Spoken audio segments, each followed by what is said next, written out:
Hi കൂട്ടുകാരെ, നമ്മളിപ്പോൾ കയറാൻ പോകുന്ന പാലത്തിൻ്റെ പേരാണ് കരുനാഗപ്പള്ളി മാളിയേക്കൽ റെയിൽവേ മേൽപ്പാലം. കുറച്ച് വർഷങ്ങളായിട്ട് ഇതിൻ്റെ പണി നടക്കുന്നത് കൊണ്ട് മൂക്കെ തൊടാൻ 3 വലത്തെന്ന പോലെ കരുനാഗപ്പള്ളി കൊട്ടാരക്കര റൂട്ടിലേക്ക് പോകുന്ന ആളുകൾക്ക് വളരെ ബുദ്ധിമുട്ടായിരുന്നു. യാത്രാ സമയവും കൂടും, യാത്രാ ക്ലേശവും ഭയങ്കരമായ ബുദ്ധിമുട്ടുകളായിരുന്നു.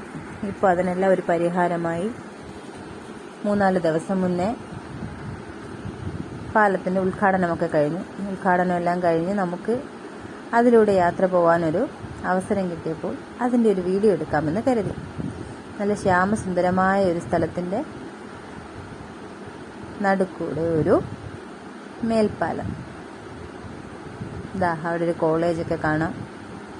അതിനപ്പുറം ഒരു ഗ്രൗണ്ടുണ്ട്. ക്രിക്കറ്റൊക്കെ കളിക്കാൻ നല്ല രസമായിരിക്കും കുട്ടികൾക്കൊക്കെ. അപ്പോൾ ബായ് കൂട്ടുകാരെ.